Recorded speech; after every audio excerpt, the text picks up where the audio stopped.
आप ये पढ़ लो, एक डिग्री ले लो और बन गए आप डॉक्टर। तो उसमें इंसान कैसे बनना है वो सिखाते नहीं है। There is no question of going back. It's always going forward. Correct. Like I'm saying, the expert said Indian genius is synthesizing genius. कि अपनी आत्मा कायम रखते हुए समय के साथ कैसे बदलना है। ऐसे किसी पंडित नागेश भट्ट का नाम तक पता नहीं होगा। उसने उस वाक्पदीय पर एक टीका लिखी है 1810 में, जो कि तब एआई के बारे में पढ़ाई कर रहे थे। इंडिया के जो भी अचीवमेंट्स अभी तक जो भी सफलता है उस पर हम कैसे चर्चा कर सकते हैं ये बोले बिना कि ये हम ही ने सब कुछ चालू किया था। कि हम कुछ नहीं थे, हमारे पास कुछ नहीं था, अब हम पश्चिम का सब लेना ही जरूरी है, हम बिल्कुल पिछड़े हुए थे, हम अंधश्रद्धा रखने वाले थे। तो I think what you are trying to say it has to be a larger call for action. ये भी भारतीय ज्ञान प्रणाली है कि सत्य की खोज and the method of finding that truth. What makes someone truly educated? कि ऐसी शिक्षा पद्धति चाहिए, black in skin but white in test.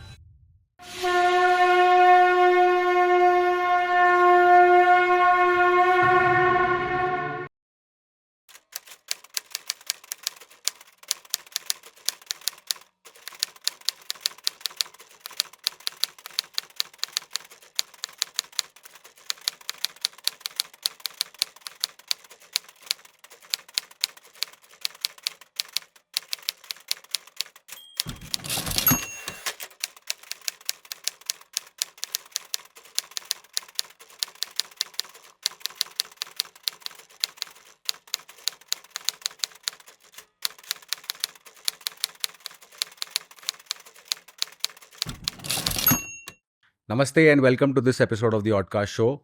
This platform was started by my son and me to talk about stuff that's odd but relevant. If you're liking our content, please like, share, and subscribe. Today we are joined by a very, very unique guest whom I have been personally chasing for 1.5 years.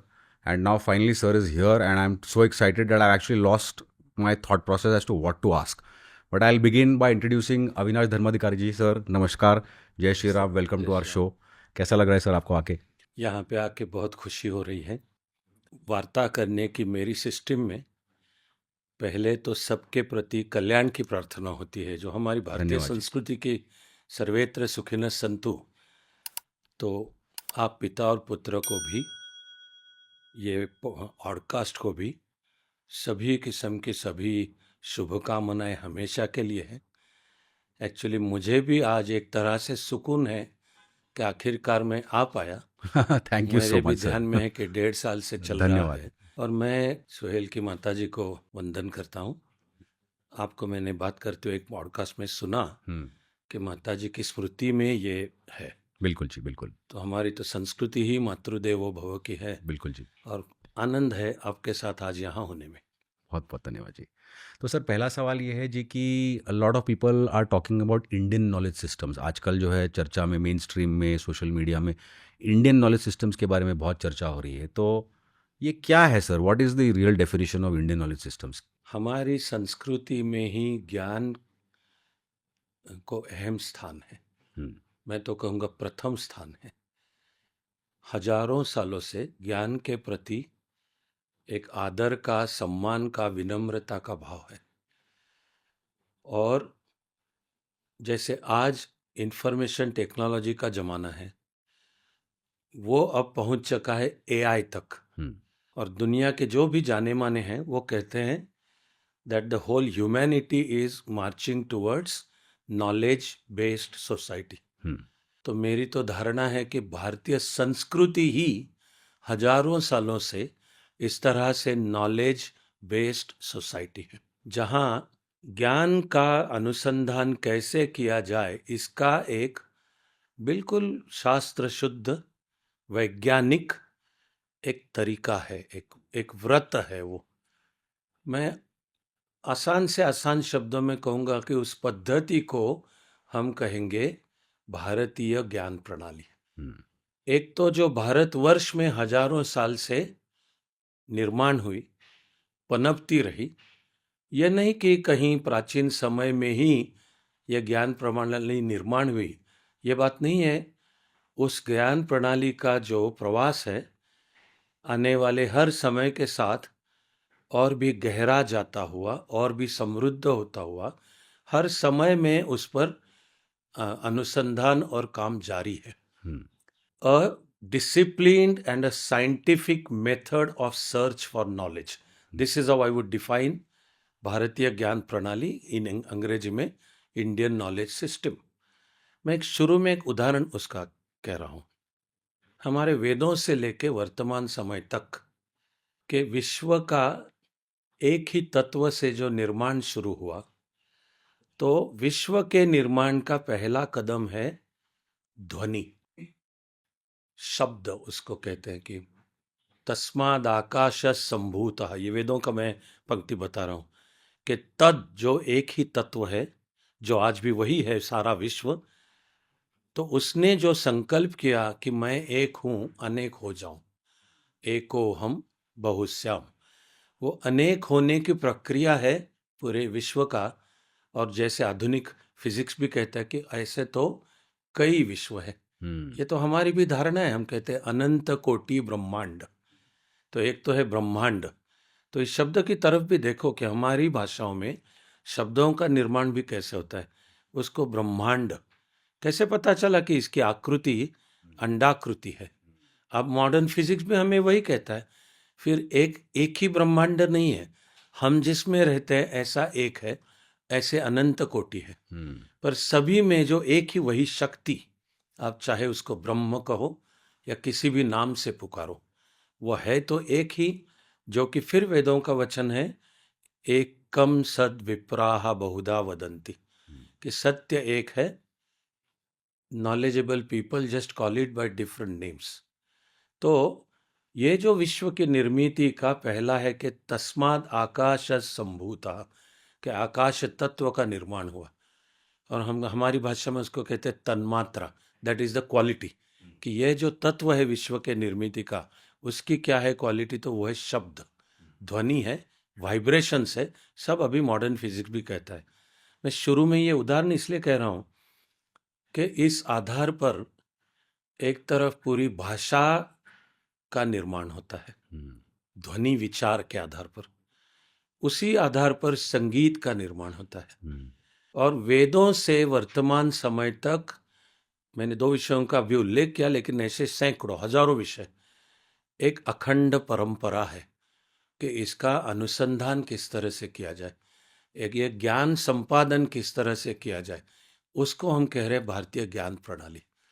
जिस एक ही विषय पर मैं focus करना चाहता हूँ। बिल्कुल जी। कि आप वेदों की भाषा भी देख लो, it is not an under developed language, it's not some rudimentary language, it's a highly developed language.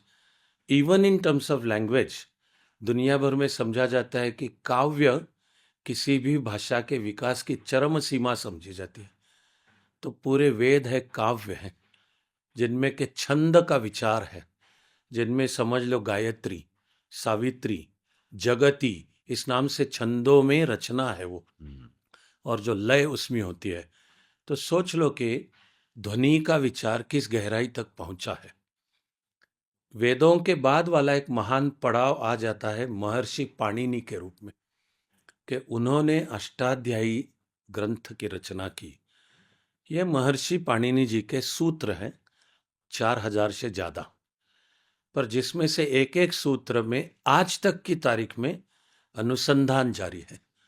एक सूत्र को लेके 10 PhD हो सकती है, उस पर रिसर्च एंड डेवलपमेंट हो सकता है, और वर्तमान दुनिया का समझा जाता है द ग्रेटेस्ट लिविंग लिंग्विस्ट। तो एक धारणा है कि वो हैं हार्वर्ड के लिंग्विस्टिक्स डिपार्टमेंट के जो प्रोफेसर एमेरिटस हैं, नॉम चॉम्स्की। वैसे उनकी अपनी अगर समझे राजनीतिक विचारधारा, तो उसका वर्णन होगा लेफ्टिस्ट, वामपंथी है, पर वो भाषा तज्ञ है। गहराई में जाके वो कहते हैं Sanskrit is world's greatest, world's best language from linguistic point of view. वो ये भी कहते हैं कि पाणिनि का जो अष्टाध्यायी है वो मात्र संस्कृत भाषा का और मात्र व्याकरण नहीं है। चॉम्स्की भी कहते हैं कि पाणिनि का अष्टाध्यायी पूरे मानव समाज में जो भाषा नाम का व्यवहार है उसका शास्त्र है, सभी भाषाओं का, भाषाओं की भाषाओं का। शास्त्र है, और उसमें जिस तरह से पानी, और मात्र वो व्याकरण भी नहीं है, मॉडर्न लिंग्विस्टिक्स के 4 हिस्से माने जाते हैं, phenomenology, semantics, then grammar etcetera. तो चॉम्स्की तो कहते हैं कि सारा विचार पाणिनि के अष्टाध्यायी में है। वाह। और इसलिए नहीं कि चॉम्स्की जी कहते हैं तो ये सही है, हमें अमेरिका के सर्टिफिकेट पे चलना नहीं है, पर मैं उदाहरण दे रहा हूं कि जो खुद इस क्षेत्र के, he has devoted his life to this. इस उदाहरण के लिए भी कह रहा हूं कि फिर ऐसा भी नहीं है कि वेदों में विज्ञान की प्रगति है, या महर्षि पाणिनि तो इतिहास में समझा जाता है कि उनका समय बुद्ध से पहले 2 सदियां, ये माना जाता है, इसके कई सबूत हैं। तो ऐसा भी नहीं है कि कोई एक ही महर्षि पाणिनि हो गए और उन्होंने कॉमन एरा से 7 सदियों पहले अष्टाध्यायी की रचना की। ये पढ़ाई चलती रही। हम जिनको वेदांग कहते हैं 6 है, जिसमें कि शिक्षा, कल्प, छंद, सूत्र, व्याकरण और ज्योतिष होता है, ये पढ़ाई चलती रही। जो हमारे देश में दुर्भाग्य की बात है, स्पष्ट रूप से कहना तो जरूरी है कि 8वीं सदी से शुरू होके वो 11वीं सदी में और भी बढ़े, 13वीं सदी में और भी बढ़ते रहे, जो कि हैं इस्लामिक आक्रमण। इसमें कहीं किसी मजहब की कोई बात नहीं है, आक्रमणकारी खुद कह रहे थे कि हम आक्रमण मजहब के कारण पर कर रहे हैं, इसलिए ये वर्णन में। फिर भी थोड़े रूप संक्षेप में कहने की वजह यह है कि जब भारतवर्ष आमतौर पर पिछले 1000 सालों में अस्तित्व के संघर्ष के लिए ही लड़ता रहा, आक्रमण होते रहे, इस देश की संस्कृति की जो शक्ति है वो लड़ती रही, कहीं हारती रही, लेकिन हार नहीं मानी, लड़ते रहे। जैसे कि शिवाजी महाराज फिर निर्माण हुए, तो मैं तो हमेशा कहता हूं कि शिवाजी महाराज हुए इसलिए आज हम यहाँ बैठे हैं, एक स्वतंत्र देश के, जिन्हें अपने भारतीय होने पे गर्व है, क्योंकि शिवाजी महाराज हो गए। यह भी मेरे कहने का मतलब है कि ऐसे वक्त भी एक ज्ञान की प्रणाली और परंपरा अखंड चलती रही। तो वेदों से मैंने उदाहरण भाषा और ध्वनि विचार का लिया कि गहराई उसमें है, वो पाणिनि ने और भी उसको एक नई ऊंचाई तक ले गए, गहराई तक भी ले गए। फिर समझा जाता है 4वीं या 5वीं सदी का एक महान खुद राजा है भर्तृहरि, जो समझा जाता है कि यह ज्ञान प्रणाली का एक आदर्श है। तो भर्तृहरि ने भाषा विषय पर एक महान ग्रंथ की रचना की है, जिसका नाम है वाक्पदीय, कि वो भर्तृहरि का वाक्पदीय है। उस भर्तृहरि के वाक्पदीय पर हमारी ज्ञान प्रणाली के मुताबिक, जिसे शब्द है टीका, टीका इज क्रिटिक, की स्टडी कर लिया और गहराई में गए, अनुसंधान किया और उन्हीं विचारों के आधार पर कुछ नए तत्वों का निर्माण किया, तो हमारी ज्ञान प्रणाली में उसको शब्द है टीका।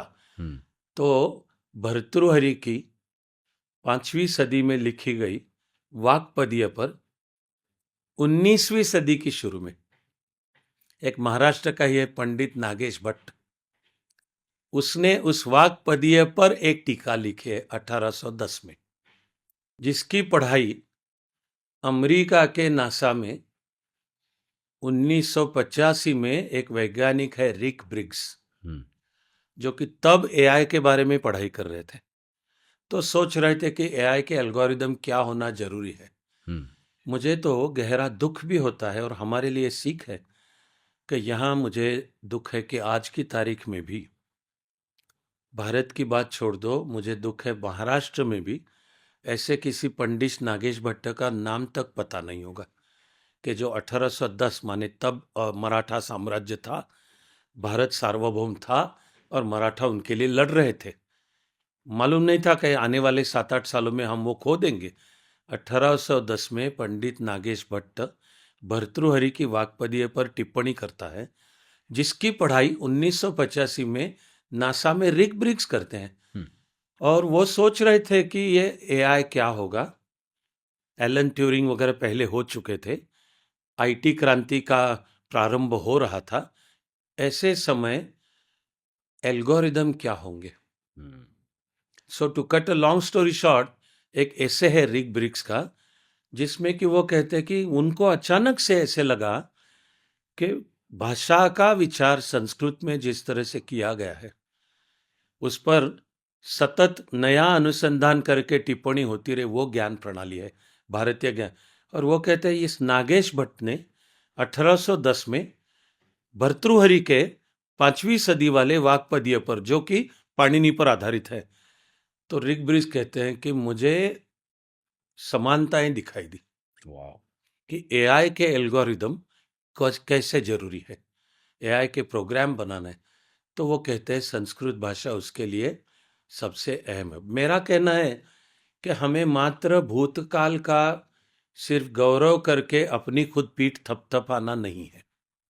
भारतीय ज्ञान प्रणाली का मतलब होगा कि ज्ञान का अनुसंधान करने की ये जो शास्त्रीय और एक व्रतस्थ पद्धति है, एक तरफ उसका अध्ययन करना है, उसको अपनाना है, और उसके साथ साथ विशेषकर पिछले 400 450 साल में मुख्य रूप से पश्चिम ने जो प्रगति की वो की है, हमें उसका भी सम्मान करना है। ये नहीं कि हम ही महान है और अपनी पीठ, ऐसा बात नहीं है। ये मैं कहूँगा संकीर्णता होगी, नैरो सेक्टर, वो नहीं मैं कह रहा हूँ। भारतीय ज्ञान प्रणाली की व्याख्या और मतलब ये रहेगा कि हमारे देश में हमारी संस्कृति की एक ज्ञान की पद्धति है, और ज्ञान का सर्च फॉर नॉलेज कैसे किया जाए, वो knowledge how to impart. So the English word is pedagogy, कि the system of delivery of knowledge. Then how will that knowledge be evaluated, वो भी एक हमारा तरीका है, वो सर्वांगीण है। प्राचीन समय में गुरुकुल के रूप में वह संस्था थी। बिल्कुल। तो भारतीय ज्ञान प्रणाली का मतलब ये होगा कि मानव के जीवन में सारे क्षेत्रों में ज्ञान की प्राप्ति कैसे की जाए, इसके पीछे जो शास्त्र है, इसकी जो पद्धति है, उसे हम कहेंगे भारतीय ज्ञान या तो प्रणाली या परंपरा। बिल्कुल, बहुत बहुत धन्यवाद जी। मैं एक सवाल ये है जी कि जैसे गुरुकुल एक परंपरा थी और अभी हम एक मॉडर्न या वेस्टर्न एजुकेशन सिस्टम में हम लोग पले बड़े हैं उसमें, तो हम लोग बाप बेटे अक्सर ये चर्चा करते हैं कि कि ये जो पर्टिकुलर सिस्टम जिसमें हम आज हैं, जैसे आपने बोला कि गुरुकुल एक परंपरा थी जिसमें मतलब बहुत सारे चीज़ों पे ध्यान दिया जाता था, जैसे आपका स्पिरिचुअल क्वेश्चन जगाया जाता था, आपका आईक्यू जगाया जाता था, आपका इमोशनल क्वेश्चन जगाया जाता था। और आज का जो सिस्टम है इट इज़ बेसिकली कि आपको ब्लेंडर्स लगा दिया है, आप ये पढ़ लो, एक डिग्री ले लो और बन गए आप डॉक्टर। तो उसमें इंसान कैसे बनना है वो सिखाते नहीं है। तो इसमें आपका क्या विचार है कि अगर can we as Indians expect that one day we will go back to the gurukul parampara? Is that what you are Actually, aiming in at? the most modern way, I'm happy to say that that process has already begun. And what I would say is there is no question of going back. It's always going forward. Correct. So it's not about just repeating the past. It's about understanding the past. Say in this case, what was the Gurukul system? And it's not about blindly trying to copy the same Gurukul system. What I think is the challenge to our brain, our intelligence is how to understand that institution. At the same time, how to understand the progress that has taken place in modern times and how do we synthesize it. तो मेरी तो श्रद्धा ही है, और दुनिया के psychology या जिसे कि न्यूरोसाइंस कहते हैं, ऐसे साइंटिस्ट ने कहा है Indian genius is synthesising genius, कि यह हमारी संस्कृति की विशेषता है कि अपनी आत्मा कायम रखते हुए समय के साथ कैसे बदलना है, कि हर कुछ हमेशा बदलता रहता है, nothing ever is static, and still हर कुछ बदलते हुए भी अपनी आत्मा कैसे कायम रखना है। वाह, ये हमारी संस्कृति का विचार है। इसलिए there is no question of just repeating the past. Correct. एक तरफ समझ लेना है कि पास्ट में गुरुकुल क्या था, और वर्तमान समय में भी पश्चिम में भी जिस ज्ञान विज्ञान की प्रगति हुई है, तो भारतवर्ष तो सिखाते कि ज्ञान का सम्मान करना होता है। ज्ञान की सीमाएं नहीं होती है। ज्ञान में न राष्ट्र न संस्कृति की, ज्ञान एक है, सबका है वो। और हमारा जीनियस फिर रहेगा to study even modern developments of science and technology, to internalize them and then synthesize with this. So in terms of Gurukul, what I'm saying is we need to modernize even that institution of Gurukul. Okay. In the past, the design was any boy or girl. Let me take this opportunity to say that in its original pure form, Gurukul and the right to education in our original design was not restricted to any particular, say, Varna or Jati. It's a sad reality that happened later on for a variety of reasons. In original form, everyone is entitled to knowledge. Like everyone itself, oneself is the expression of the same divine. Amrutasya vai putraha, ये वेदों की प्रार्थना है. That everyone is that divine expression. And everyone has right to knowledge, including there was no gender discrimination. कि 6 साल का होते हुए हर लड़का लड़की को सीखने का अधिकार था. तो ओरिजिनल गुरुकुल में संकल्पना ये थी कि 6 साल का होते हुए उसने गुरु के आश्रम में जाना है और कम से कम 12 साल की पढ़ाई करना है. हमेशा जब मैं ये मुद्दा कहता हूँ तो मेरे मन में एक आनंददायी विचार आ जाता है. आधुनिक भारत का जो संविधान है, जो डॉक्टर बाबा साहेब अम्बेडकर जी के मुख्य मार्गदर्शन में बनी, उसमें ओरिजिनल आर्टिकल 45 था. वो कॉन्स्टिट्यूशन के पार्ट 4 में है, जिसका टाइटल है directive principles of state administration. के घटनाकारों ने देश में आने वाली सभी सरकारों के लिए कुछ सूचनाएं दी कि तुम्हें इस पर अमल करना है. उसमें आर्टिकल 45 है, free and compulsory education till as of 14. Wow, really? Yeah. So 14 is primary and secondary education. Now, having studied deeply the Constituent Assembly debates, I know that personally Baba Saheb Ambedkar actually wanted free and compulsory education till age of 18. Wow. But he was also a deeply well-studied economist enough to know that at that stage, around 47 to 1950, India was not yet sort of rich, or government did not have resources enough to ensure right to education as fundamental right. So he chose to place it in part 4, which is therefore not a fundamental right. So non-justiciable, no citizen can file a writ in court if that right is not followed. But he made it a point to issue this directive. Actually, the original concept of Indian civilization itself is free and compulsory education till age of 18. Wow. And Ambedkar himself, deeply rooted in Bharatiya Sanskriti, originally wanted this, but he put it as until 14. As a matter of record, after 2002, there was constitutional amendment. Now, free and compulsory education till age 18 is fundamental right. Wow. तो मैं तो मानता हूँ भारतीय संस्कृति में है ये फंडामेंटल राइट. और 18 का मतलब है 6 के होते ही गुरुकुल में दाखिल हो जाओ और कम से कम 12 साल की पढ़ाई है. इसे भी हमारी संस्कृति में एक पवित्र शब्द है तप. हम 12 साल को भी हमारी संस्कृति में कहा जाता है तप किया. जब कभी हम कहते हैं किसी ने, ऋषि ने तप किया, यहाँ तक कहते कि रावण ने शिव की आराधना करते हुए तप किया. तप की हमारी संकल्पना है कि 12 साल का. और वहाँ गुरुकुल में रहते हुए उसकी सब देखभाल होगी, ये संकल्पना. अब हमें समय के साथ जो परिवर्तन हुआ है उसको ध्यान में रखते हुए इसी इंस्टीट्यूशन को आधुनिक रूप कैसे देना, इस पर सोचना पड़ेगा. वो रहेगा गुरुकुल. फिर मुझे कहते हुए आनंद है कि ऐसे तो अनेक प्रयोगों से मैं जुड़ा हुआ हूँ कि आधुनिक समय में भी इस गुरुकुल संकल्पना का आधुनिकीकरण करते हुए पूरे भारतवर्ष में इस तरह के अनेक स्कूल अब निकल रहे हैं, गुरुकुल भी निकल रहे हैं. आपकी बात सुनने पर मैं और दूसरी और एक बात कह रहा हूँ, यहाँ विशेषकर भारत के बारे में, कि 1835 में हमारे दुर्भाग्य से तब तक ये पूरा देश अंग्रेजों के हाथों में चला गया था. We had lost our sovereignty. And then अंग्रेजों ने मैकाले को बताया कि अब भारत को शिक्षा पद्धति क्या चाहिए बताओ.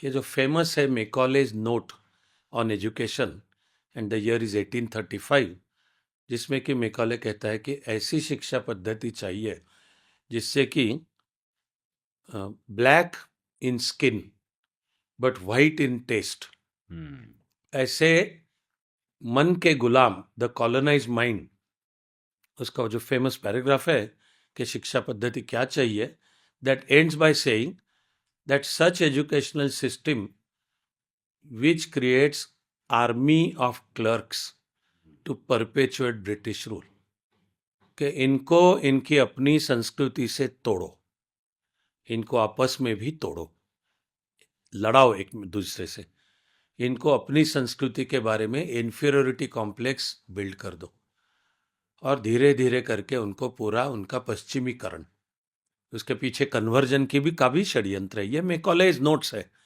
तो दुर्भाग्य की बात है कि काफ़ी हद तक स्वतंत्रता के बाद भी चलता रहा। मैं ये नहीं कह रहा हूँ कि परिवर्तन नहीं हुआ, हुआ परिवर्तन, पूरे सम्मान के साथ मैं कहूँगा उतना नहीं हुआ जितना होना चाहिए था, तो कुछ तो हुआ। तो उसके चलते मुझे आनंद है कि 2020 ने जो भारत ने राष्ट्रीय शिक्षा नीति, द नेशनल एजुकेशन पॉलिसी 2020, उसमें इस भारतीय ज्ञान प्रणाली को एक महत्वपूर्ण स्थान दिया गया है। उस आधार पर अब देश के रूप में कार्यक्रम भी चल रहे हैं और गत 6-7 सालों में अब मैं देख रहा हूँ कि एक पॉजिटिव चेंज आता हुआ दिखाई दे रहा है। बस हमारी प्रार्थना और कोशिश ये रहेगी कि यही पॉजिटिव चेंज की गति और भी बढ़ाई जाए। बिल्कुल जी, बिल्कुल। सर, मेरा सबसे पहले सवाल था कि इंडिया के जो भी अचीवमेंट्स अभी तक, जो भी सफलता है, उसको हम कैसे उस पे हम कैसे चर्चा कर सकते हैं ये बोले बिना कि ये हम ही ने सब कुछ चालू किया था, हम ही ने सब कुछ डिस्कवर किया है, क्योंकि वो कहते तो काफ़ी लोगों को अच्छा नहीं लगता। पहले तो एक वाक्य में इसका जवाब हो तो एक ज्ञान की पढ़ाई का जो शास्त्र है उस आधार पर चलना है, जी न कि सिर्फ किसी भावनिक बहकावे में आके, जो मैं शुरू में कहा कि खुद अपनी पीठ थपथपाना है। तो पहले से हमारे यहाँ सब कुछ था, ये मैं कहूँगा एक एक्सट्रीमिस्ट व्यू है। और दूसरा एक्सट्रीमिस्ट व्यू है कि हम कुछ नहीं थे, हमारे पास कुछ नहीं था, अब हम पश्चिम का सब लेना ही जरूरी है, हम बिल्कुल पिछड़े हुए थे, हम पागल भी थे, हम अंधश्रद्धा रखने वाले थे। तो मैं कहूँगा ये भी भारतीय ज्ञान प्रणाली है कि सत्य की खोज, commitment to truth and the method of finding that truth. तो बिल्कुल सही अनुसंधान के आधार पर तो जो सच है वो सच है। अच्छी हिंदी में हम जिसे कहते हैं दूध का दूध और पानी का पानी करना। जी जी तो पढ़ाई की एक वैज्ञानिक प्रणाली जरूरी है, दोनों एक्सट्रीम की जरूरत नहीं। मैं तो कह रहा हूँ, खुद मैं जितना पढ़ाई करता हूँ उतना तो मेरी श्रद्धा बढ़ जाती है कि किसी अंधविश्वास या हमारी संस्कृति के प्रति किसी अंध प्रेम की जरूरत ही नहीं है। मैं उल्टा कहता हूं, चिकित्सा की दृष्टि से उसका जितना अनुसंधान करोगे, पढ़ाई करोगे, तुम्हें भारतीय सभ्यता की सच्चाई और भी समझ में आएगी। तो मैं तो कहता हूं, हजारों सालों से India has never shied away from critique जी and we have always welcome even all kinds of criticism, including actually respect for all opinions. हमारा उसके लिए अच्छा शब्द है सहिष्णुता, is a part of our संस्कृति, part of even our ज्ञान प्रणाली। कि कोई विरोधी मत प्रकट कर रहा है, हमने ये कभी नहीं माना कि उसको सूली पे चढ़ाओ, जी या कोई विरोधी मत प्रकट कर रहा है तो उसके साथ लड़ो। हमारी धारणा है कि ज्ञान के अनेक पहलू हैं, डायमेंशंस, और कोई एक अगर कह रहा है तो इसका मतलब है उसको उस पहलू का अनुभव हुआ है, वो उस दृष्टि से बता रहा है। तो भाई मुझे उसी ज्ञान का दूसरे अंग से पता चला है, कोई और तीसरा कहता है तीसरे। ये भारत की धारणा है। एकम सद कहाँ से निर्माण होता है? तो चिकित्सा में जवाब है कि हर क्रिटिक का सम्मान करना चाहिए। मुझे खुद, मैं तो अध्यात्म की विचारधारा खुद मैं भी मानता हूँ। जी अध्यात्म में भी वेदांत की विचारधारा तो मेरा श्रद्धा का विषय है, क्योंकि नम्रतापूर्वक मेरा कहना है कि वेदांत मैं बुद्धि से समझ पाया हूँ, जो कि अद्वैत वेदांत। मैं इसलिए कह रहा हूँ कि प्राचीन ऋषि है चार्वाक, जो कि कहता है ये सब झूठ है। वो कहता है वेदांत वगैरह सब झूठ है। वो कहता है पूर्व जन्म पुनर्जन्म भी सब झूठ है।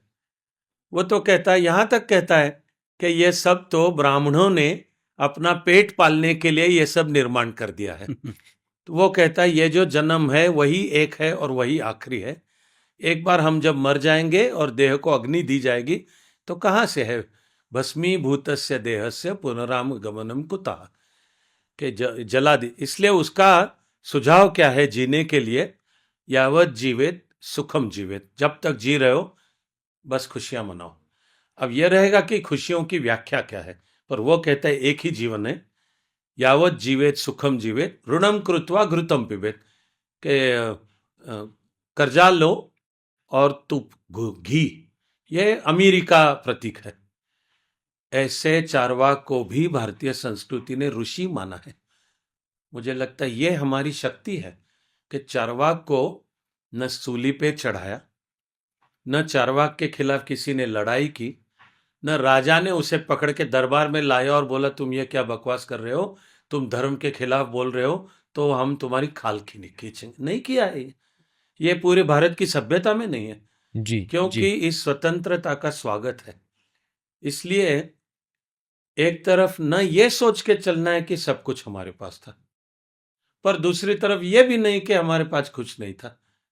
तो बैलेंस किस में है?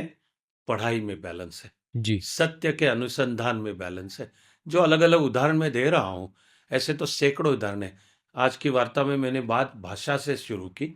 मैं सचमुच कह रहा हूं कि वेदों में गणित है, वेदों में खगोल है, एस्ट्रोनॉमी मैं कह रहा हूं, नॉट एस्ट्रोलॉजी। जी जी हमें ज्ञान है कि पृथ्वी गोल है और वह पृथ्वी अपनी धुरी पे घूमती है, उससे दिन रात होते हैं, और वो पृथ्वी चंद्रमा को लेके सूरज के okay we didn't have the if I may say the western और द क्रिश्चियन थियरी की पृथ्वी एट द सेंटर और सूर्य घूम रहा है। और अगर कोई वैज्ञानिक कहेगा कि नहीं नहीं भाई सूर्य बीच में है, तो उसको हमने खंबे से बांध के जला नहीं डाला। ये पश्चिमी संस्कृति ने किया है। हमारी ज्ञान प्रणाली है कि सभी विषय के अपने अपने मत का हर किसी को हक है, तुम अपनी बात रखो, उस पर वार्ता होगी। तो एक वाद की भी परंपरा है जी a system of pursuit of knowledge, के किसी दो व्यक्तियों पर किसी मुद्दे पर बिल्कुल परस्पर विरुद्ध राय रखनी है। तो हमारी पद्धति तो यह है कि अच्छी बात है, एक दूसरे के प्रति सम्मान रखते हुए आके बैठो। और एक वाद ये शास्त्र है हमारी संस्कृति में, ज्ञान प्रणाली में। तो कैसे एक अपना पक्ष रखेगा कि ये मेरी राय है, समझ लो वाद की परंपरा में उसको पूर्व पक्ष कहा जाएगा।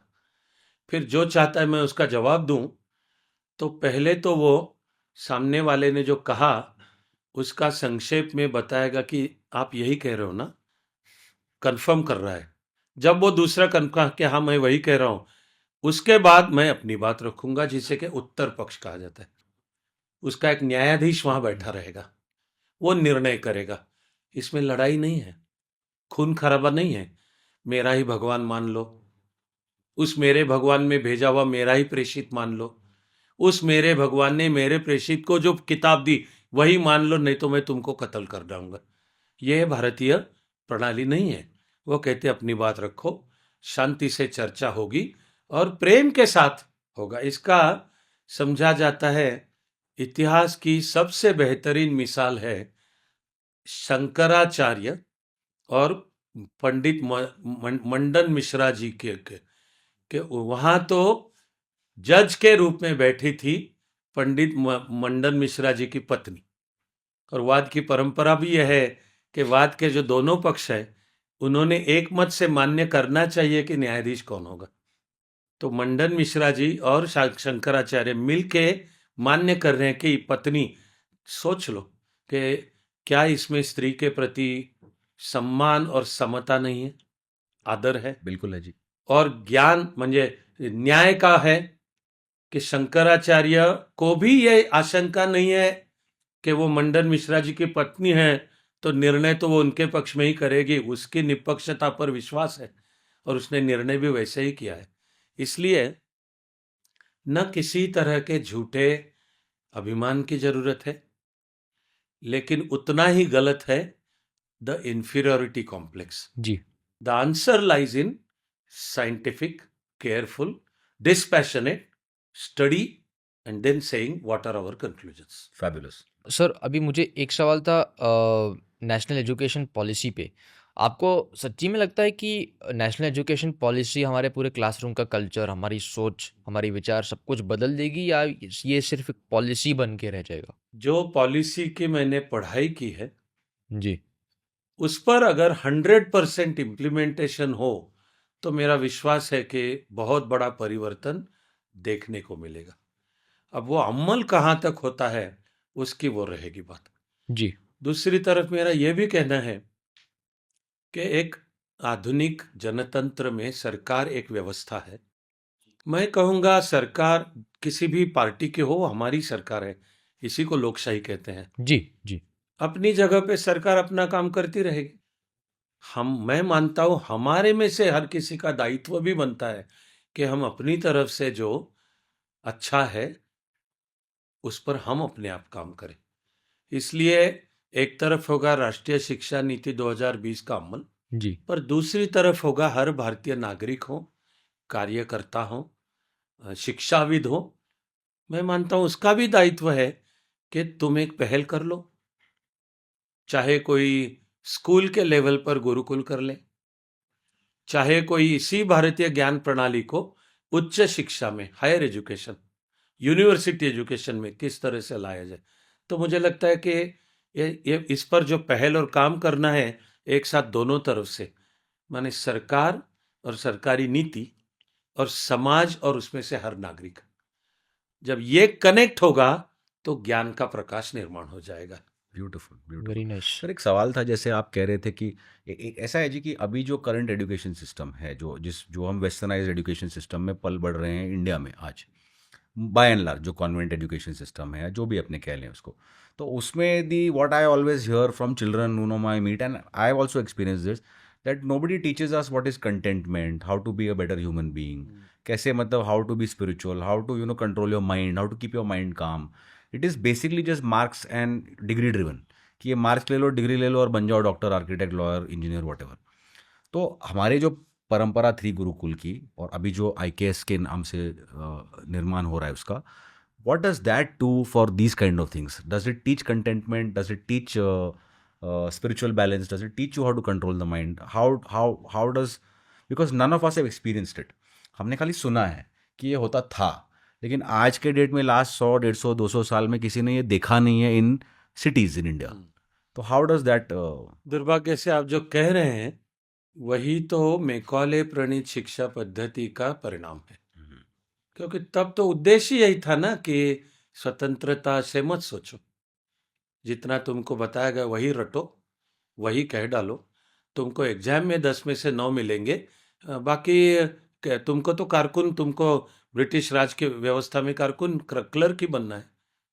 ये जो है कि पहले चित्त की शांति हासिल कर लो, जब चित्त शांत होगा तभी प्रसन्न होगा, और प्रसन्न होगा तो ही एकाग्र होगा, और फिर तुम अपने आप को पहचानो, और तुम्हें जिस विषय में, जीवन के जिस क्षेत्र में रुचि है उसमें तुम करियर कर लो। पर अगर किसी भी क्षेत्र में पढ़ाई और करियर करना है तो क्षेत्र जो चाहे हो, जरूरी है, इसको मैं लॉजिकल लिंक कह रहा हूं, कि पहले तो है चित्त की शांति। अगर चित्त शांत होगा तो प्रसन्न होगा। भगवत गीता के दूसरे अध्याय में जहां भगवान श्री कृष्ण अर्जुन को स्थितप्रज्ञ के लक्षण बताते हैं, उसमें है कि चित्त की प्रसन्नता ही प्रमुख है, और जो इस तरह से चित्त की प्रसन्नता से शुरू करेगा उसी को योग हासिल होगा। ये दूसरे अध्याय का श्लोक है। तो शिक्षा नीति में ये जरूरी है, जैसा आप कह रहे हैं, कि मात्र किताबें या रट लो नहीं, वो जहां जरूरी है करना है वहां, लेकिन शिक्षा का मतलब है अपने आप को पहचानो, नॉलेज ऑफ द सेल्फ, अपने अंदर झांक के देखो, और जीवन जिस क्षेत्र में तुमने जीना है उसमें कैसे एक्सेलेंट और क्रिएटिव बन जाओगे। तो उसके लिए पहले तो अपना चित्त शांत करने का तरीका है, कैसे करो। अगर वो चित्त शांत कर पाओगे तो वो प्रसन्न होगा, और प्रसन्नता में ही ज्ञान की बुनियाद है। ये संस्कृत में है, प्राकृत में, एक मराठी में जो महान संत हुए तुकाराम, उनका एक बहुत ही बेहतरीन अभंग है, मन करा रे प्रसन्न सर्व सिद्धीचे कारण। मुझे लगता है हिंदी भाषियों को भी ये समझ में आ जाएगा, क्योंकि सभी शब्द वैसे मराठी और हिंदी दोनों में कॉमन है। मन करा रे प्रसन्न, के अपने मन को प्रसन्न कर लो। क्यों? सर्व सिद्धीचे कारण, कि that is the root, that is the cause of all achievements. तो अब दुखद बात है जो आप कह रहे हैं कि स्वतंत्रता के बाद भी जो शिक्षा प्रणाली चली, इसमें वो सीख नहीं थी। पर जो भारतीय ज्ञान प्रणाली में समझ पाता हूँ, जो गुरुकुल या हमारा नालंदा विश्वविद्यालय हो, मुझे तो इस बात पे आनंद है कि मानव की संस्कृति में सबसे पहला विश्वविद्यालय भारतवर्ष में निर्माण हुआ। वो है प्राचीन तक्षशिला विश्वविद्यालय, जो कि ईस्वी सन की 8वीं सदी से पहले वाला है। जिस महर्षि पाणिनि जी का मैंने उल्लेख किया, वो उस तक्षशिला, वो पेशावर के थे, वो तक्षशिला में थे विश्वविद्यालय। मेरी शिक्षा के क्षेत्र में जो छोटा काम मैं कर रहा हूँ, उसको जो नाम मैंने दिया चाणक्य मंडल, तो खुद वो चाणक्य तक्षशिला विद्यापीठ के पढ़ने वाले, फिर वो शिक्षक थे वहाँ से, मूल रूप से वहीं से थे, ऐसी धारणा है। फिर हमारे नालंदा, विक्रमशिला, उदांतपुरी, अवंती, उज्जैन, प्रतिष्ठान, कांची, अमरावती, मदुरई, ये तो दुनिया के, भारत वर्ष दुनिया का ज्ञान का केंद्र था, ज्ञान की प्रणाली का केंद्र था। हमें जरूरी है कि उसका भी आधुनिकीकरण किया जाए। बिल्कुल। मेरी धारणा में आपके सवाल को अगर संक्षेप में, लेकिन बिल्कुल 100% अगर उस पर रिस्पांस देना हो, तो मैं कहूँगा योग पर आधारित शिक्षा प्रणाली। वाह। ऐसी शिक्षा प्रणाली जिसका बेस योग पर हो, जहाँ के बच्चों को अगर पहली कुछ बात सिखानी है तो वो योग है, कि इस तरह से सूर्य नमस्कार करो, इस तरह से आसन कर लो, इस तरह से प्राणायाम है, और ये प्रोसेस जाएगी, इस तरह से मेडिटेशन है, पहले ये कर लो। जैसे कि महर्षि पतंजलि भी, पतंजलि के सूत्रों में दूसरा सूत्र है योगस चित्त वृत्ति निरोधा, क्योंकि योग के सूत्र बताते हुए महर्षि पतंजलि शुरू करते अथ योगानुशासनम, कि अब मैं आपको योग के बारे में बता रहा हूं। दूसरी व्याख्या है, ये भी हमारी ज्ञान प्रणाली है, कि शब्दों की स्पष्टता है, अर्थ की स्पष्टता है, जो बात कर रहे हैं उसका बिल्कुल डेफिनेशन क्या है, उसकी क्लैरिटी है। तो योग सूत्र बताते हुए महर्षि पतंजलि अपने योग सूत्रों में दूसरा ही सूत्र बताते हैं, योगस चित्त वृत्ति निरोधा, कि हमारा जो चित्त है उसके अलग अलग वृत्तियां हैं, माने पहलू, उन पर नियंत्रण पाना, इसको कहते हैं योग। भगवत गीता के दूसरे ही अध्याय में भगवान श्री कृष्ण ने बताया, योगः कर्मसु कौशलम, दैट योग इज स्किल इन एक्शन। यह भी है कि समत्वम योग उच्यते, कि योग किसे कहते हैं? जो सम बुद्धि है, सम है, सुख दुख हो, आशा निराशा हो, जीवन के उतार चढ़ाव हो, दिन रात हो, ये मेरी काबिलियत कि मैं सब की तरफ एक सम बुद्धि से मैं देख पाऊं और अपने कर्मों के एक्सलेंस पर ध्यान लूं, वही कर्म ईश्वर की आराधना है। सबके चलते मैं तो कहूँगा शिक्षा नीति ही क्यों, मानव के जीवन की बुनियाद ही है योग। और इसमें कहीं किसी तरह का कोई जात पात का सवाल ही नहीं है। योग पूरी मानवता की विरासत है। आज हम वो दुनिया को देने चल पड़े हैं। इतिहास में भी अगर देखें तो हजारों सालों से ये भारत ने विश्व और मानव संस्कृति को योगदान दिया है। तो मैं कहूँगा ऐसी शिक्षा नीति जो पूरी तरह से योग पर आधारित हो, ये हम कहेंगे भारतीय ज्ञान प्रणाली, और उस आधार पर जो शिक्षा नीति है वो 100% परिवर्तन हर व्यक्ति के जीवन में और वहां से लेकर के पूरा समाज और पूरे विश्व का जीवन अच्छा करेगी। सर एक आपने कहा कि जैसे and if I may requote you where आपने बताया कि जैसे सरकार अपनी नीति और अपना काम कर रही है, अपना एक एनईपी नेशनल एजुकेशन पॉलिसी बना के वो कर रही है अपना काम। आपने एक और बात कही कि समाज से भी ये एक मांग होनी चाहिए कि भाई हम इस दिशा में जाएं, वी गो बैक और we try and recreate in a modern way the Indian knowledge system इस, जैसे आपने कहा। बट मैं देखता हूँ कि जो है 5वीं कक्षा के बच्चे भी। मैं सिर्फ मांग नहीं कह रहा हूँ, हाँ जी, मैं कह रहा हूँ हम में से हर किसी को काम करना है। बिल्कुल। मांग नहीं, मांग होगी सरकार के पास, फिर हम कहते रहेंगे कि सरकार फला फला कर लो, वो ठीक है, जनतंत्र में करेंगे, लेकिन मैं कह रहा हूँ हर सब कुछ सरकार करेगी ये नहीं होना चाहिए। बिल्कुल। चलो हम अपनी तरफ से कुछ तो करेंगे, माने लोग अगर एक साथ आके गुरुकुल निर्माण करेंगे, बिल्कुल। चाहे वो स्कूल हो, चाहे कॉलेज हो, चाहे विश्वविद्यालय हो, इस इनिशिएटिव के बारे में मैं कह रहा हूँ। बट ज़्यादातर लोग जो है जो समाज में है सर, वो उसी सिस्टम में अटके हुए हैं जो मॉडर्न एजुकेशन सिस्टम में। क्योंकि आज मैं देखता हूँ कि 5वीं 6ठी कक्षा के छात्र एनईईटी और आईआईटी के ट्यूशन लगे हुए हैं। तो वो तो अभी से ही उसमें लगे हुए हैं और माँ बाप भी उनको फोर्स करके भेजते हैं, बच्चे को बनना नहीं है इंजीनियर, डॉक्टर, लॉयर, फिर भी वो 5वीं कक्षा में ही उनको डाल रहे हैं इस टाइप के ट्यूशन्स में। फिर मेरे ज़माने में तो एक अपर केजी लोअर केजी होता था, अभी प्री प्रेप, प्री नर्सरी, मतलब क्या क्या चालू होगा कि 1.5 साल के बच्चे को ही आप डाल रहे हो स्कूल में। तो मतलब इसमें तो मतलब मुझे समाज से मतलब बहुत कुछ गिने चुने लोग हैं जैसे आप हो जो काम कर रहे हैं। तो I think what you are trying to say it has to be a larger call for action for going, getting into that system. Am I right in that, sir? Yes, absolutely. If we can summarize it in one line, what I am suggesting, and in my own small way, what I am also working for, is to build this into a mass movement. Correct. So how every Indian participates in one's own small way. हर एक बूंद बूंद जब इकट्ठा हो जाएगी तभी महासागर होगा। बिल्कुल। तो भारत देश के नागरिक होने के नाते मैं तो कहूँगा, पृथ्वी के एक नागरिक व्यक्ति, मानव होने के नाते हम अपनी तरफ से चाहे एक बूंद का भी contribution they they. So it's about turning this into mass movement. वाह, ब्यूटीफुल ब्यूटीफुल। सर आप जब आए तो आपने बताया कि आपके पास समय बहुत कम है। We have cross the 45 minute mark. You had asked us to alert you on that. Suved has prepared a quick question rapid fire for this and he will just get going. तो मैं चाहूँगा कि आप एक शब्द में जवाब अगर दे सकें या एक फ्रेज में। बट हमारे एक्चुअली सवाल 25 और हैं हमारे पास, लेकिन आप समय नहीं दे रहे हो तो क्या करें। Maybe on another podcast will rediscuss this issue.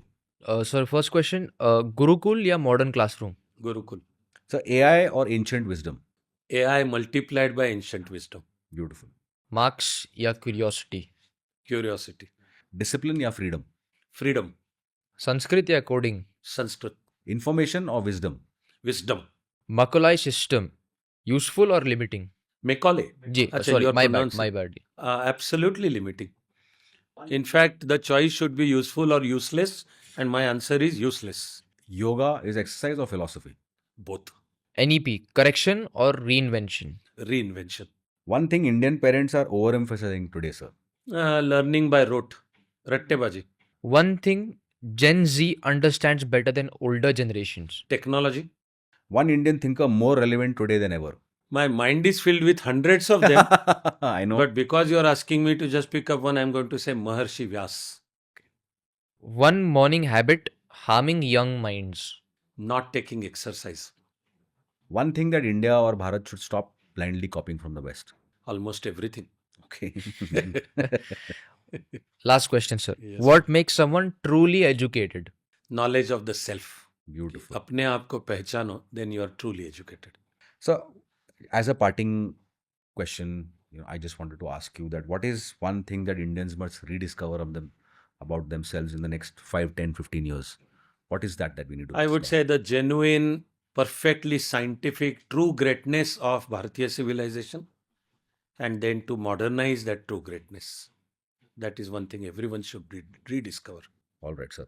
जुड़ने के लिए बहुत बहुत धन्यवाद। जय Shri Ram sir. Jai Shri Ram. और जय आने श्री के लिए राम। बहुत बहुत धन्यवाद। If you guys liked our episode, please like, share, subscribe and hype our videos in your feed. And please Google and research who Avinash Dharmadhikari ji sir is, I did not give an intro in the beginning because, he's already too big a personality. But for those who don't know, he is a former IAS officer who actually quit the IAS after 10 years of service because he felt that he can better serve the nation by not being in the IAS cadre. So that is something. He started a Chanakya Mandal Foundation to try and help so many young people get into the bureaucratic roles who are non-corrupt. So it's a great service to the nation that, sir, you are doing. And now, sir is building this beautiful 250-acre campus based on IKS or Indian Knowledge Systems in our very own Pune in Mulchi area. So I would request that, whenever sir gets the time, to please show us this place because we are dying to see it. Absolutely. But बहुत बहुत धन्यवाद जी, sir. Thank you so much. Namaskar. Thank you, sir.